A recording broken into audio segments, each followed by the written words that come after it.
After my son's death, I didn't tell my daughter-in-law that he had left me a $2 million house, and the night of my son's funeral, his wife didn't offer me a shoulder to cry on. She offered me a cup of tea and a promise. It was the promise, not the grief, that turned my blood to ice.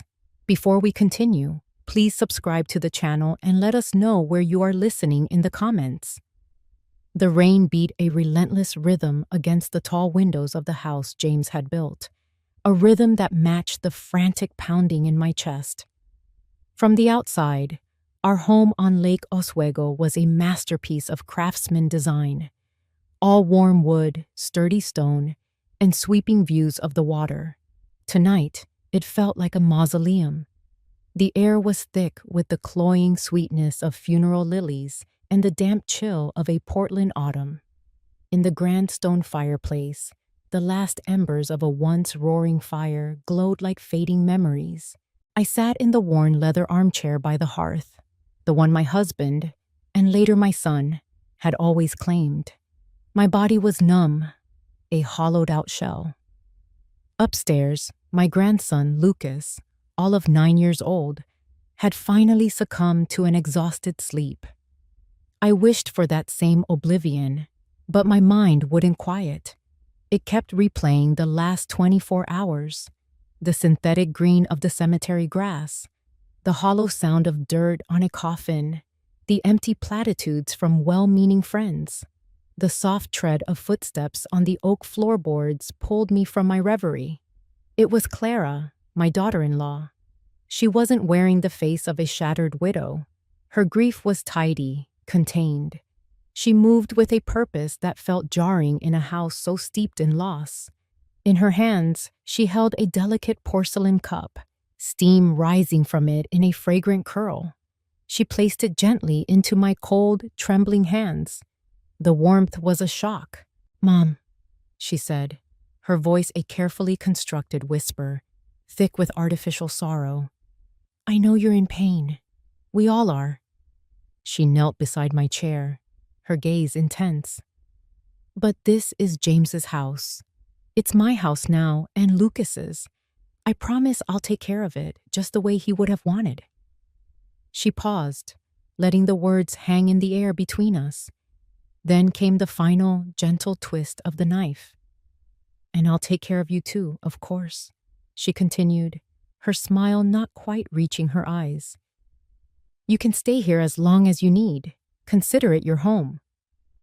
"As long as you need." The words echoed in the sudden silence of the room. They weren't an offer. They were a declaration, a granting of permission. She was a gracious host allowing a guest to extend her stay. In my own home. A chill, far colder than the Oregon rain, snaked its way up my spine. I looked deep into her eyes, searching for the grief-stricken wife of my only son. I found none. Behind the veil of her unshed tears, I saw only a cold, calculating control. The dying firelight flickered across her face, casting shadows that danced and writhed. For a fleeting moment, her carefully composed smile twisted into something else, a mask of triumphant ownership. I gripped the warm teacup, but the coldness inside me was absolute. This wasn't a promise of care. It was the opening move in a war I didn't even know I was supposed to be fighting. And in that moment, sitting in the heart of my family's legacy, I understood that I had not only lost my son, but I was now in danger of losing everything he had ever left behind. My mind reeled back, away from the cold promise in Clara's eyes, and landed 3 nights earlier. The silence of my own house was shattered at 2 a.m. by the shrill scream of the telephone. A call at that hour is never good news. It's a harbinger, a crack of thunder in a clear sky. I fumbled for the receiver, my heart already a frantic drum against my ribs. It was a nurse from St. Vincent Hospital. There had been an incident. My son, James. I needed to come immediately. I didn't even change out of my silk pajamas, just threw on a trench coat and slid my bare feet into loafers. The drive through the deserted, rain-slicked streets of Portland was a blur. Every red light felt like a personal affront, every second an eternity stolen from me. I left the car practically in the ambulance bay and ran, my lungs burning, into the harsh, fluorescent glare of the emergency room. A young doctor with exhaustion etched into the lines around his eyes met me. He led me to a small, private waiting room that smelled sharply of bleach and fear. He didn't waste time with pleasantries. "Mrs. Holloway," he began, his voice gentle but firm. "I'm so sorry. We did everything we could. James suffered a massive cerebral aneurysm. He was gone before the paramedics even arrived." The floor fell away. The world tilted on its axis, a dizzying, nauseating spin. I remember sinking into a hard plastic chair, the doctor's voice a distant hum. He was talking about paperwork, about arrangements, but the words were meaningless noise. Then, he must have seen something in my face, because he pulled another chair close and lowered his voice, leaning in as if sharing a confidence. "There's something else," he said, his professional mask slipping for a moment to reveal genuine concern. "Aneurysms like this can be congenital, but the rupture, the timing is often triggered. In our experience, it's usually by a period of extreme, prolonged stress or a sudden, severe shock." His blood pressure was through the roof. He paused, looking at me intently. "Forgive me for asking, but was James under any unusual pressure lately? Any significant stress at work or at home?" The question hung in the sterile air, a seed of doubt planted in the barren ground of my shock. Before I could even process it, the door swung open. Clara rushed in, but she wasn't alone. Tailing her closely was her older sister, Eleanor, a calm port in Clara's manufactured storm. Clara made a show of collapsing, a dramatic, keening wail that seemed to echo unnaturally in the small room. But it was Eleanor who took charge. She moved with a chilling efficiency, a practiced grace that was completely out of place. She wrapped an arm around Clara, murmuring soothing words, while her eyes, sharp and intelligent, met mine. "Margaret, I am so sorry," she said, her voice a perfect symphony of compassion. "I came as soon as Clara called me. She's in no state to handle this." Eleanor was a therapist, and she played the part of the family's emotional anchor flawlessly. While Clara sobbed into her shoulder, Eleanor was the one who asked the doctor the practical questions. She was the one who turned to me, her expression a mask of profound empathy, and said, "Don't you worry about a thing. I'll go pick up Lucas from the house. He shouldn't be alone right now. You two just stay here." She was a whirlwind of perfect competence, too perfect. As she guided her devastated sister from the room to get some water, I remained frozen in my chair. The doctor's words, extreme, prolonged stress, ricocheted around my skull. I looked at the flickering neon light in the hallway, smelled the acrid scent of disinfectant, and saw the image of Eleanor, calm and in complete control. She wasn't just supporting her sister, she was managing her.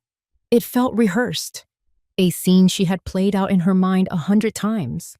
And for the first time, a terrifying thought took root. My son's death wasn't just a tragedy. It was a convenience. The day of the funeral was draped in a fittingly somber gray. A persistent, misty drizzle fell from an overcast sky, clinging to the stained glass windows of the old stone church and making the world feel muted and suffocating. Inside, the air was heavy with the scent of old wood, damp wool coats, and the ever-present funereal lilies. Clara was the star of the tragic show. She clung to the side of James's polished mahogany coffin, her sobs echoing through the solemn space. It was a grand display of a widow's devastation. But to my newly suspicious eyes, it felt hollow, performative. Every time her wails threatened to subside, Eleanor was right there, a hand on her back, a whispered word in her ear, seemingly propping up her sister's crumbling facade. They were a perfect tableau of shared sorrow. My own grief was a quiet, heavy stone in my gut. I held my grandson Lucas's small hand, his own silent tears soaking the sleeve of my black dress. He was trying to be brave, but his small shoulders shook with the effort. I pulled him into a tight hug, burying my face in his hair to shield him from the sight of his mother's theatrics. It was in that moment, as I adjusted my embrace, that I saw it. It happened in a flash, a blink and you'll miss it exchange. The service was about to begin. Eleanor, under the guise of smoothing Clara's hair, leaned in close. Her hand moved with swift, subtle precision. From her palm, she pressed a tiny white pill into Clara's waiting hand. Clara, without breaking the rhythm of her soft sobs, popped it into her mouth and swallowed, no water needed. It was as smooth and practiced as a magic trick. My blood ran cold. An innocent explanation screamed in my mind. A tranquilizer, perhaps, to get a grieving widow through the worst day of her life. It was perfectly plausible, but it didn't feel plausible. It felt like a director giving her lead actress a cue, ensuring the performance would go on without a hitch. It was an act of control, not comfort. From that second on, I stopped watching the coffin and started watching Eleanor. Later at the cemetery, as the minister spoke his final empty words, my gaze drifted over the small crowd of mourners huddled under a sea of black umbrellas. I saw familiar faces, friends, former colleagues, neighbors. And then I saw Arthur Blake. He was our family's lawyer, a friend of my late husband's for over 30 years. He was a man I trusted implicitly. He wasn't looking at the grave. He was looking past it, his eyes fixed on Clara and Eleanor. The expression on his face wasn't one of sympathy or shared grief. It was something far more complex, a tangled knot of apprehension and, was it pity or was it fear? His gaze was heavy, knowing. As if he were watching two predators he knew he couldn't stop. When his eyes briefly met mine, he gave a curt, almost imperceptible nod before looking away, his jaw tight. The final handful of dirt landed with a soft thud. It was over, but for me, something else was just beginning. Standing in the cold Oregon drizzle, holding my grandson's hand, I felt a profound and terrifying shift. I wasn't just mourning my son anymore. I was standing on the edge of a conspiracy. The doctor's suspicions, Eleanor's chilling composure, the secret pill, Arthur's worried glance, they weren't separate, unrelated events. They were threads, and they were all starting to weave a picture I was horrified to see. I wasn't facing a grieving, grasping daughter-in-law. I was facing an alliance, a united front. And I was utterly, terrifyingly alone. A week after the funeral, we convened in Arthur Blake's downtown office. The room was a cliché of old money and legal power, floor-to-ceiling mahogany bookshelves, the scent of leather and lemon polish, and a heavy silence that seemed to absorb sound. It was designed to be reassuring, a symbol of stability and tradition.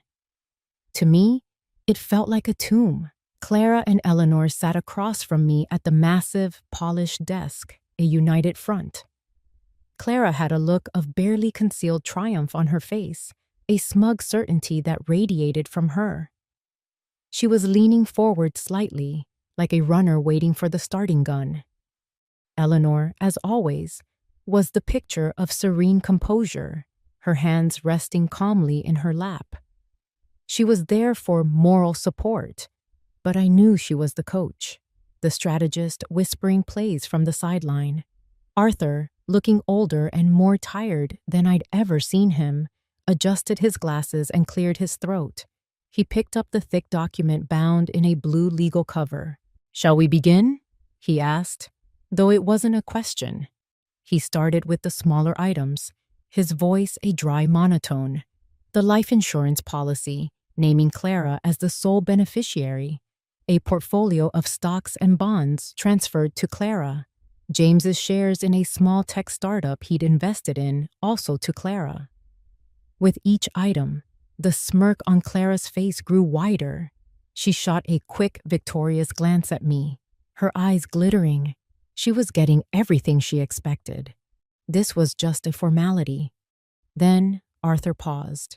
He took off his glasses, polished them slowly with a handkerchief, and placed them back on his nose. He took a sip of water. The air in the room grew thick with anticipation. "And now," he said, his voice dropping to a more serious register, "we come to the primary assets." He looked directly at me, then at Clara. "Regarding the property at 1450 North Shore Road, Lake Oswego, and the entire contents of the personal savings and investment accounts held solely in the name of James Holloway." He let the sentence hang for a beat. Clara was practically vibrating with excitement. "They are to be bequeathed in their entirety to his mother, Mrs. Margaret Holloway." The silence that followed was absolute. It was as if all the air had been sucked out of the room. Clara's confident smile froze, then shattered. Her face went from flushed with victory to a ghastly chalky white. "What?" she whispered, the word barely audible. Arthur held up a hand, stopping her before she could erupt. "With the following condition," he added, his voice heavy. He leaned forward and read the next part slowly, deliberately, ensuring every single word landed with the force of a hammer blow. "Mrs. Margaret Holloway shall gain full and uncontested ownership of said assets only if, within 1 calendar year from this date, one of 2 conditions is met. 1. Mrs. Clara Holloway enters into a new marriage. Or 2. Mrs. Clara Holloway is deemed by a court of law to be morally, ethically, or financially unfit to have primary custody of her son, Lucas Holloway." He looked up from the paper. "If, at the end of 1 year, neither of these conditions has been fulfilled, the assets will be liquidated, and the proceeds divided exactly 50-50 between Mrs. Margaret Holloway and Mrs. Clara Holloway." The room imploded. Clara shot to her feet, her chair scraping violently against the hardwood floor. The chalky white of her face was now a blotchy, furious red. "This is insane! It's a joke!" she shrieked, her voice cracking. "He wouldn't do this! You're lying!" But my eyes weren't on Clara. They were on Eleanor. In the face of this legal bombshell, this declaration of war from my dead son, Eleanor did not flinch. She didn't gasp. She didn't even look surprised. She simply, almost imperceptibly, narrowed her eyes. A tiny frown line appeared between her brows. It was the calm, analytical reaction of a chess master whose opponent had just made an unexpected, dangerous move. In that moment, I finally understood. This wasn't a will. It was a weapon. James had known. He had known he was in danger, that Clara was being manipulated, that they were coming for everything. He couldn't fight them anymore, so he had left the fight to me. He hadn't given me a gift.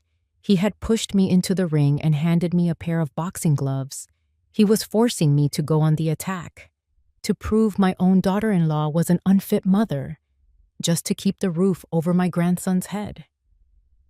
The 4 walls of Arthur's office closed in on me, no longer a lawyer's office, but a battlefield. And the war had just begun. Before we continue, please subscribe to the channel and let us know where you are listening in the comments. The heavy office door slammed shut behind them, the sound echoing like a gunshot in the profound silence. For a long moment, neither Arthur nor I moved. I stared at the door, my mind a whirlwind of shock and dawning horror. I could still hear Clara's furious, strangled sobs fading down the hallway. Finally, I turned to Arthur. My voice, when it came, was a raw, unsteady whisper. "Arthur, in God's name, What was that? Why would James do this? It's cruel. It's a monster's will. He's pitting me against my own family, forcing my hand to take my grandson away from his mother. Arthur didn't meet my eyes. He sank heavily back into his leather chair, looking every one of his 70 years. He ran a hand over his face, the picture of a man carrying a weight far too heavy for his own shoulders. "I don't have all the answers, Margaret," he said, his voice low and gravelly. He began shuffling the papers on his desk, a nervous, pointless gesture. He was under a great deal of pressure. He wasn't himself the last few months. Pressure? What kind of pressure? I pressed, stepping closer to the desk. The doctor at the hospital said the same thing. "Arthur, you were his lawyer. You were his father's best friend. If anyone knows, it has to be you. You owe me the truth." He sighed, a long, weary exhalation of breath. He finally stopped shuffling the papers and looked up, but his gaze was fixed on a point somewhere over my shoulder. "My duty was to my client, Margaret, and my client instructed me to draw up this will exactly as you heard it. My hands were tied." His evasiveness was a wall I couldn't seem to break through. Frustration and fear churned inside me. I felt like I was screaming in a soundproof room. Just as I was about to demand a real answer, he did something unexpected. He reached down and opened the top drawer of his massive desk. After a moment of rummaging, he pulled out a small tarnished brass key attached to a simple paper tag. It looked ancient. He slid it across the polished surface of the desk. It stopped just in front of my hands. "James gave this to me about a month ago," Arthur said, his voice barely above a whisper. "He made me swear an oath. He said I was only to give it to you if and when you felt you were well and truly backed into a corner, when you felt you had no other moves left to make." I stared at the key, then back at him. "Backed into a corner? What does this open?" "A safe deposit box at U.S. Bank downtown. That's all I know," he said, though his eyes told me he knew more. He said the contents would explain things I couldn't. I picked up the key. It was cold and heavy in my palm, a solid, tangible piece of a puzzle I couldn't begin to comprehend. It was the last thing my son had touched, a final message from beyond the grave. A wave of profound loneliness washed over me. I was adrift in a sea of secrets, and my son had left me a map I couldn't read.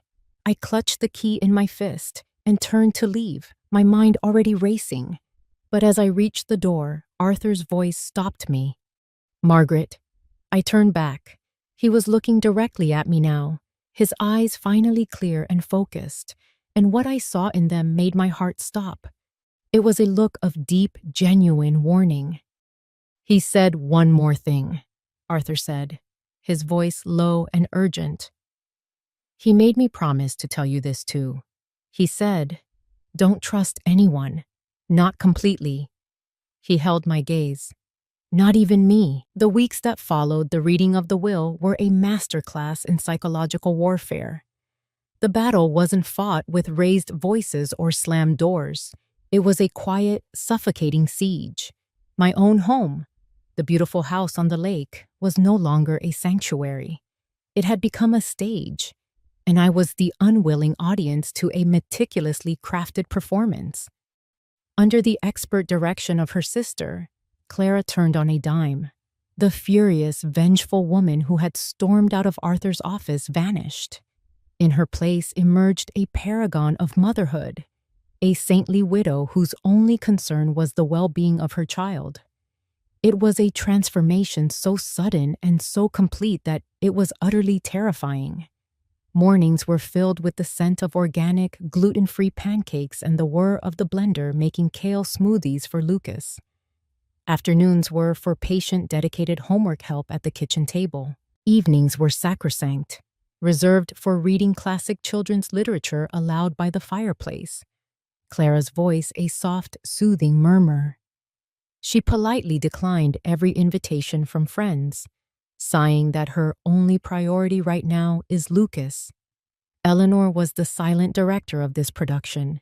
She was a constant, hovering presence, always arriving with a thoughtful gift in hand, a new book on child psychology, a therapeutic board game for Lucas, a calming herbal tea for Clara. She would sit on the sofa, watching the domestic bliss unfold with a serene, approving smile. She was the devoted aunt, the supportive sister, the emotional rock for this broken little family. To the outside world, she was an angel. To me, she was the enemy's general, inspecting her front lines. Feeling like a spy in my own territory, I made a decision. I hired a private company to install a state-of-the-art security system, complete with discrete cameras in the main living areas. I told Clara it was for our safety, a precaution for a widow and a grandmother living in a large house. She agreed with a gracious, understanding nod. My real reason, of course, was to find a crack in her perfect facade. I needed proof that this was all an act. The cameras became my obsession. Late at night, long after the house was quiet, I would sit in my study, a glass of wine untouched beside me, and review the day's footage on my tablet. I watched for hours, my eyes burning, searching for a moment of anger, a flash of impatience, a single, unguarded second that would reveal the truth. I found nothing. The cameras only confirmed the story they were selling. I had high-definition, time-stamped evidence of Clara patiently explaining a math problem to Lucas. I had crystal-clear video of Eleanor and Clara laughing softly together as they baked cookies. I had footage of a picture-perfect family unit, healing from a terrible loss. The cameras didn't expose their lie.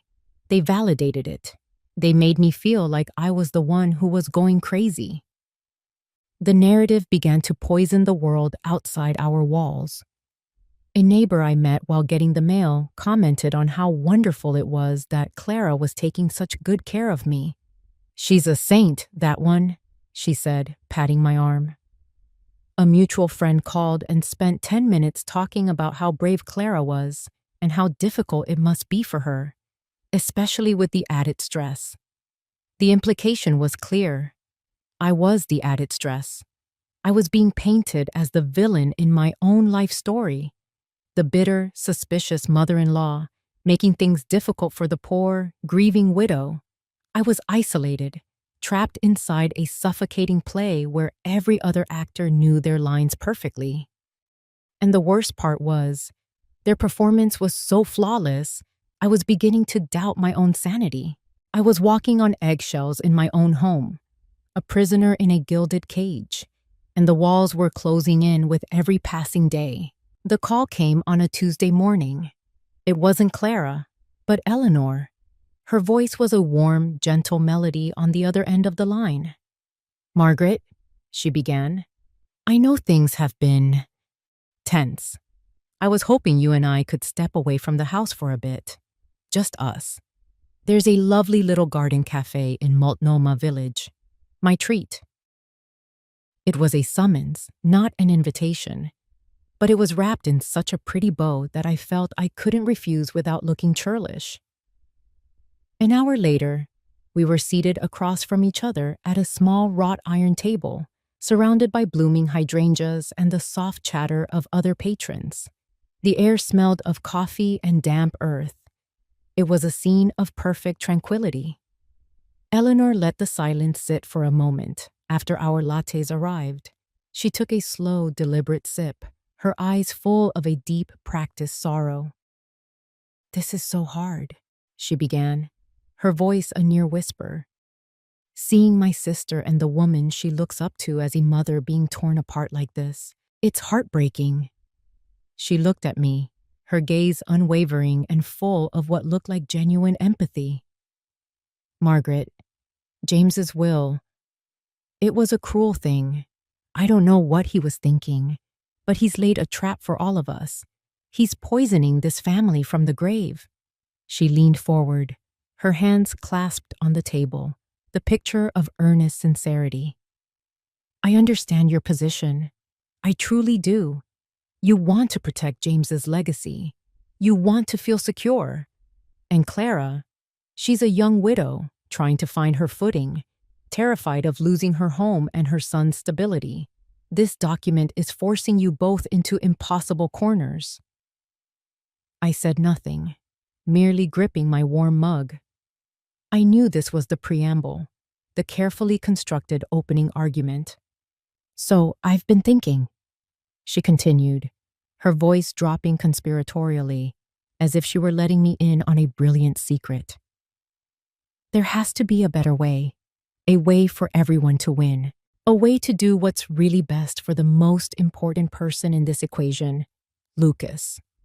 She paused, letting the boy's name hang in the air like a sacred invocation.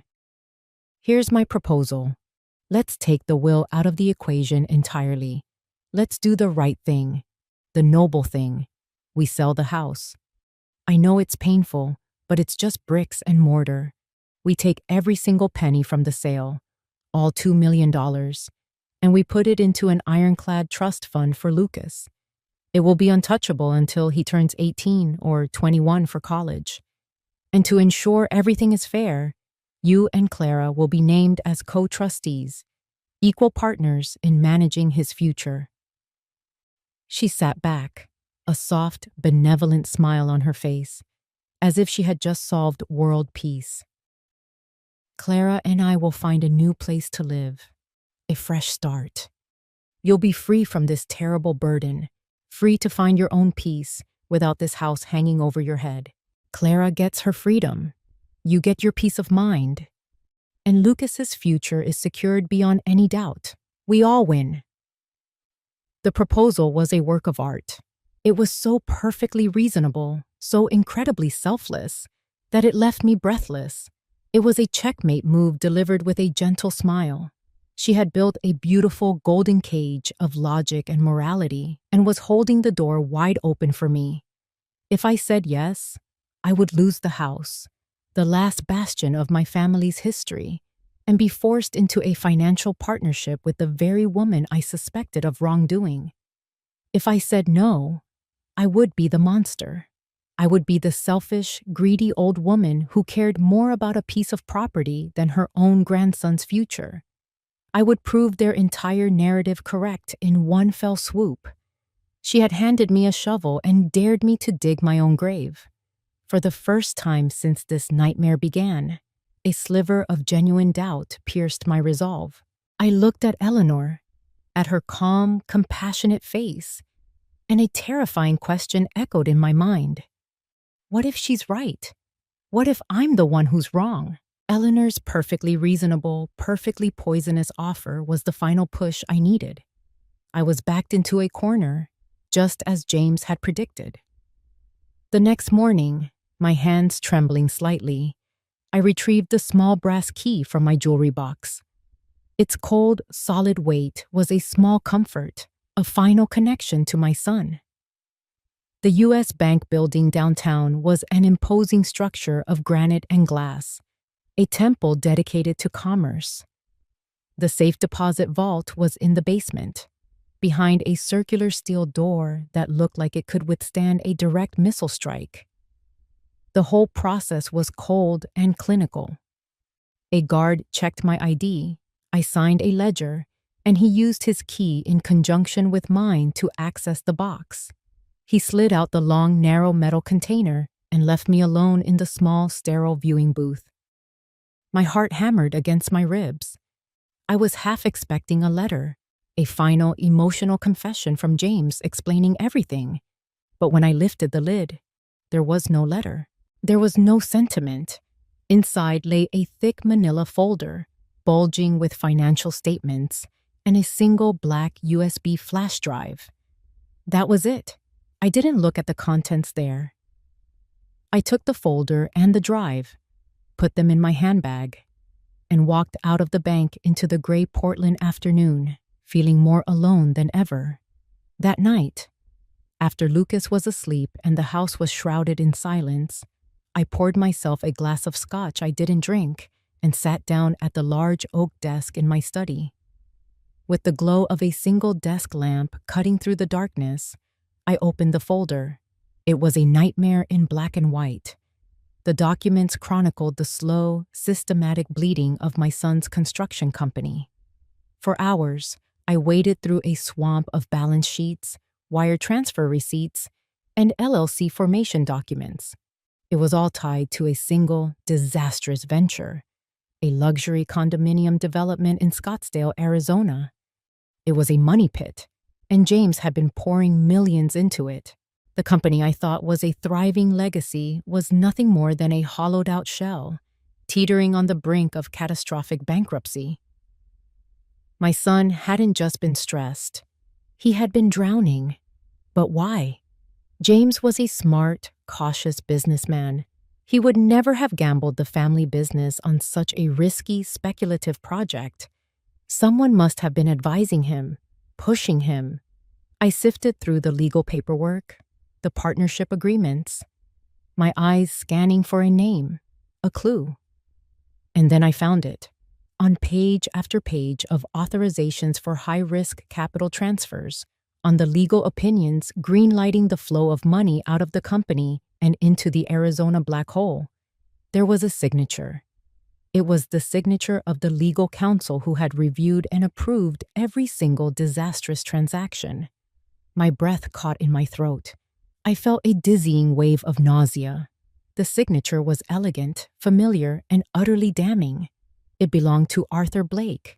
The Scotch glass slipped from my numb fingers and shattered on the hardwood floor. But I barely heard it. The world had shrunk to that single, looping signature on the page.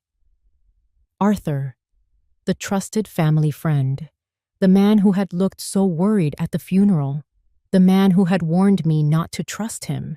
It wasn't a warning. It was a confession. The pieces of the puzzle slammed together in my mind with brutal force. The failing company, the immense financial pressure on James, the stress that the doctor had mentioned. It all led back to this. Arthur hadn't just been a bystander. He had been an architect of my son's ruin. The betrayal was a physical blow, stealing the air from my lungs. I was no longer just fighting for a house. I was standing in the middle of a conspiracy that had not only bankrupted my son, but had quite possibly killed him. And the only man I thought I could turn to for help was one of them. The discovery of Arthur's betrayal left me reeling. For 2 days, I walked through my life in a daze, the knowledge of his treachery a toxic poison seeping into my every thought. My only moments of peace were the ones I spent with Lucas.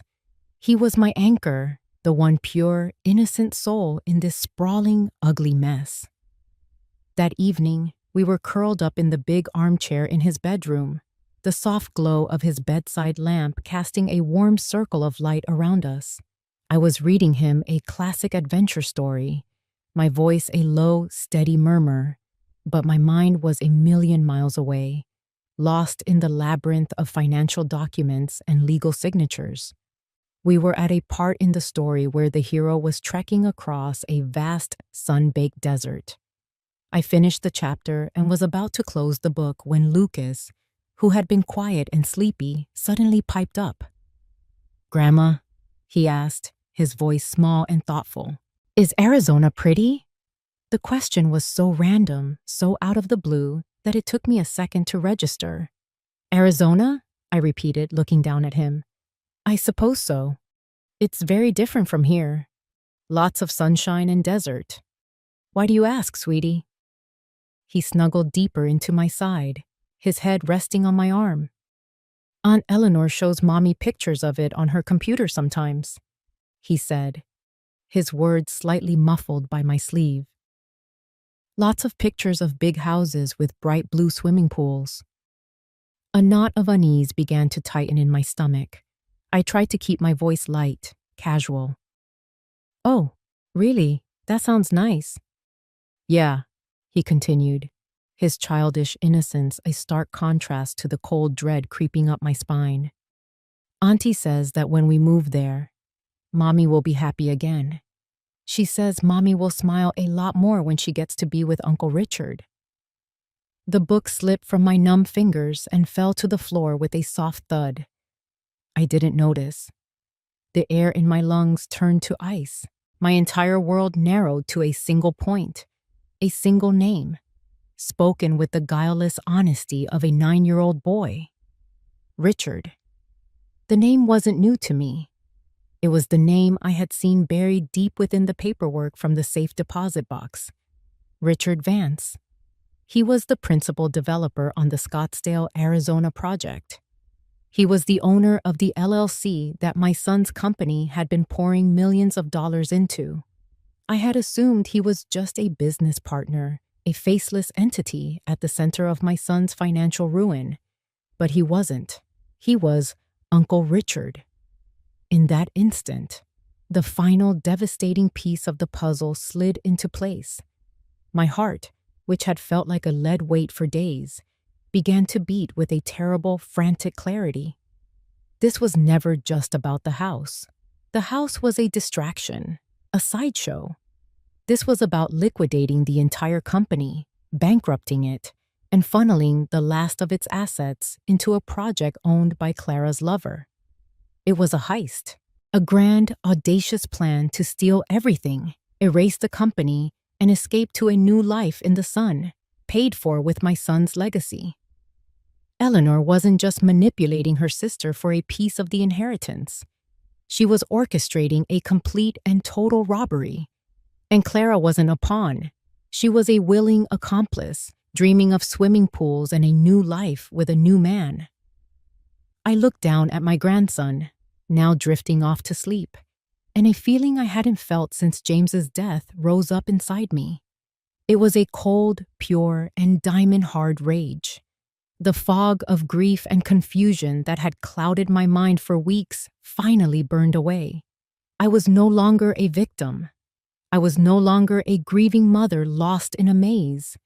I finally saw the full picture, and I knew exactly who my enemies were, what they had done, and what they planned to do next. And I would be damned if I let them get away with it. Rage is a powerful clarifying agent. It burned away my fear and replaced it with a cold, hard resolve. I was done reacting, done being managed and manipulated. It was my turn to make a move.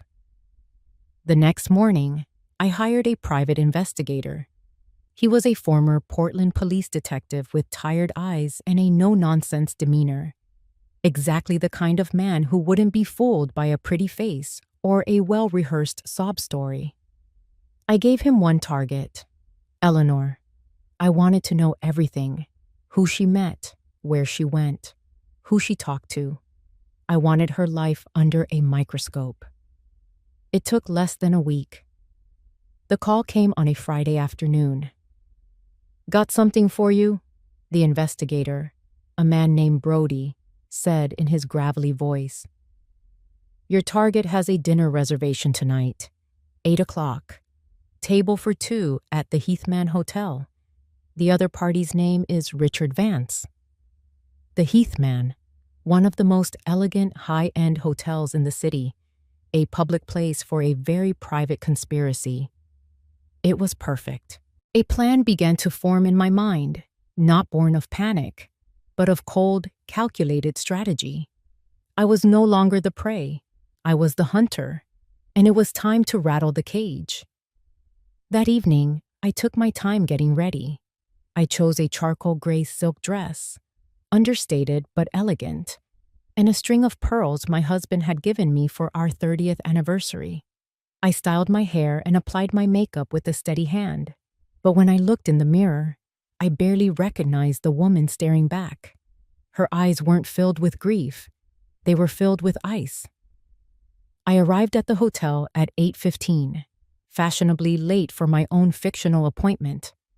The lobby was a symphony of quiet luxury: low lighting, polished dark wood, the soft notes of a piano drifting from the lounge. I gave the hostess a charming smile and told her I was meeting a friend who was running late, and that I would just wait in the bar. From a small, secluded table, I had a perfect, unobstructed view of the main dining room. And there they were. They were seated at a corner table. their heads close together in intimate conversation over glasses of white wine. They looked like any other affluent couple discussing a business deal or planning a vacation. But I saw them for what they were, a pair of vultures picking over the bones of my son's life. I waited another 10 minutes, letting them get comfortable, letting them feel safe. Then, I stood up, smoothed down my dress, and began to walk through the dining room as if I were heading for the exit on the far side. I charted my course directly past their table. As I drew near, I let my eyes drift in their direction, and then widened them in a flawless imitation of surprise and delight. Eleanor saw me first. Her back stiffened, and a flicker of alarm crossed her face before her perfect mask of composure slammed back into place. I stopped beside their table, my smile warm and friendly. I ignored Eleanor completely. My eyes were locked on her companion. "Richard, isn't it?" I said, my voice bright and clear. "Richard Vance. My goodness, what a small world." He looked up at me, his face a canvas of confusion and dawning panic. He clearly had no idea who I was. "I'm Margaret Holloway," I continued, extending a hand he didn't take. "James's mother. Oh, he spoke of you so often. He was so passionate about that project in Arizona. He poured his heart and soul into it." I let my smile become a little sad, a little wistful. It's such a terrible shame he isn't here to see it through to its successful conclusion. Every word was a carefully aimed dart. I saw the color drain from Richard's face. He looked like a cornered animal. But it was Eleanor's reaction that I would never forget. For one split second, the mask didn't just slip, it shattered. Her serene, therapeutic gaze vanished, and in its place was a flash of pure, unadulterated loathing. It was the look of a predator whose hunt had just been interrupted. It was murderous. Then, just as quickly, it was gone. She was all smiles and sympathy again. But I had seen it. I had seen the monster behind the mask.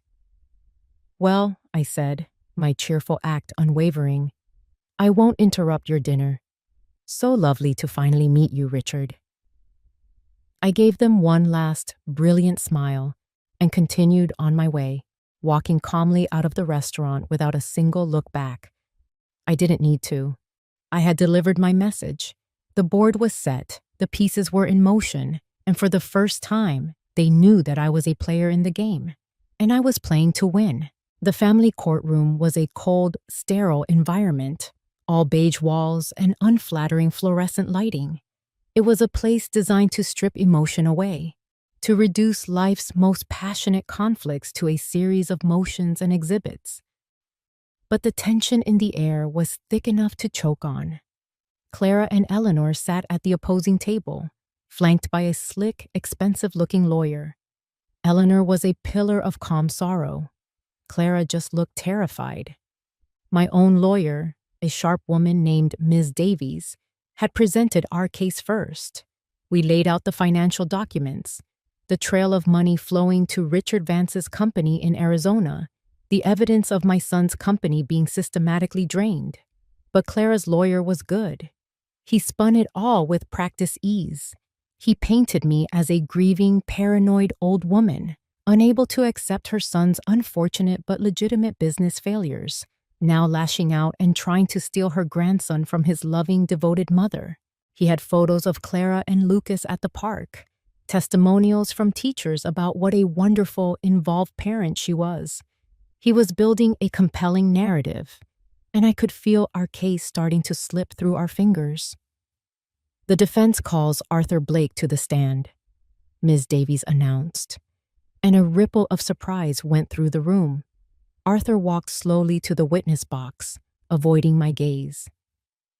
I had confronted him 2 days earlier in his office, laying the evidence from the safe deposit box on his desk. I hadn't yelled.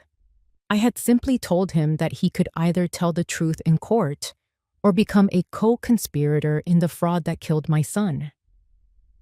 Under Ms. Davies's careful questioning, he confessed. He spoke in a low, defeated voice, admitting that he had been professionally compromised.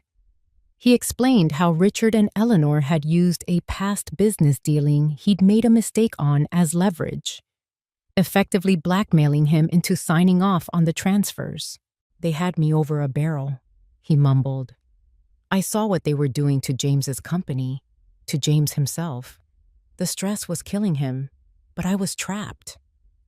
His testimony was a bombshell, and Clara's lawyers scrambled to discredit him on cross-examination, but the damage was done. The financial motive was now firmly linked to Eleanor. Still, it was his word against hers. It wasn't quite enough. "Your Honor," Ms. Davies said, her voice ringing with confidence, "we have one final piece of evidence to submit. It was left to my client by her son." She held up the small black USB drive. The opposing lawyer immediately jumped to his feet, objecting loudly. But the judge, her interest clearly piqued by Arthur's testimony, overruled him. A bailiff took the drive and inserted it into a laptop connected to the large monitors on the courtroom walls. The screens flickered to life. The image was shaky at first, then focused. It was my son, my James, but he was a ghost of himself, pale and gaunt, with dark circles under his eyes. He was sitting in his home office, the one I was now using as a war room. He looked directly into the camera, his gaze piercing and filled with a terrible, weary clarity. "If you're watching this," he began, his voice raspy but strong, "it means I'm dead, and it means Eleanor got what she wanted. Almost." A collective gasp went through the courtroom. Clara stared at the screen, her hand flying to her mouth. "This headache, this pressure in my head, it's not natural," James continued, his eyes burning with intensity. "Eleanor, you won. You twisted Clara around your finger. You convinced her to help you destroy my company from the inside. And you've been slowly killing me with whatever is in that special vitamin blend you've been giving me every day for my stress." He took a ragged breath. "You played the long game. You manipulated my wife. You bankrupted my legacy. And you took my life. But you will not get my son. You will not profit from my death. This is my last will and testament. The real one." The video ended. The screen went black. For a heartbeat, the courtroom was utterly silent. Then the dam broke. A raw, animalistic scream tore from Clara's throat. She launched herself to her feet, her chair clattering to the floor, and turned on her sister. "What did you do?" she shrieked, her face a mask of horror and disbelief. "What did you do to him?" But Eleanor didn't answer. She sat frozen in her chair, staring at the blank screen. Her perfect angelic mask had been incinerated, leaving behind the cold, empty face of a monster caught in the light. Tears streamed down my own face, hot and silent. They weren't tears of sorrow or loss. They were tears of righteous, burning relief. Justice for my son had finally been served. 6 months later, the world had been reborn. The relentless Oregon rain had finally given way to a brilliant, sun-drenched spring. The oppressive gray that had hung over the house for so long had lifted, replaced by a sky of impossible blue. On the lake, sunlight danced across the water like a million scattered diamonds. The air, once thick with secrets and sorrow, was now fresh with the scent of damp earth, new grass, and the sweet perfume of cherry blossoms drifting from the trees. I stood on the wide back porch, a warm mug of coffee in my hands, and watched my grandson. Lucas was down by the water's edge, completely absorbed in the serious business of launching a small, folded paper boat into the gentle currents. He was laughing, a pure, clear sound that was more beautiful than any bird song. The haunted, anxious look that had shadowed his small face for months was gone, replaced by the simple, uncomplicated joy of a 9-year-old boy on a perfect spring morning. He was healing. We both were. The mail had come earlier, and resting on the small table beside me was a letter. The envelope was plain. The return address a P.O. box for the Columbia River Correctional Institution. It was from Clara. My first instinct had been to throw it, unread, into the fireplace, but my curiosity, and perhaps a final, lingering shred of pity, had won out. Her letter wasn't an apology. It didn't ask for forgiveness or make excuses for her greed. Instead, it was a flat, emotionless recounting of a life spent in her sister's shadow. She wrote of how Eleanor had always been the smart one, the pretty one, the one who could twist any situation, any person, to her will. Clara had been Eleanor's first and most enduring project. The letter was a confession not of her crimes, but of her own weakness, a lifetime of being told what to think, what to want, and who to be. The final paragraph was the only one that held any real emotion. "I know I don't deserve to ask you for anything," she wrote. "But please, when Lucas is old enough, just tell him that his mother was weak, not evil. And tell him that in my own broken way, I really did love him." I folded the letter and placed it back in its envelope. I didn't know if I could ever grant her that request, but I understood it. She was both a villain and a victim, a casualty of a war that had been raging long before I ever knew it existed.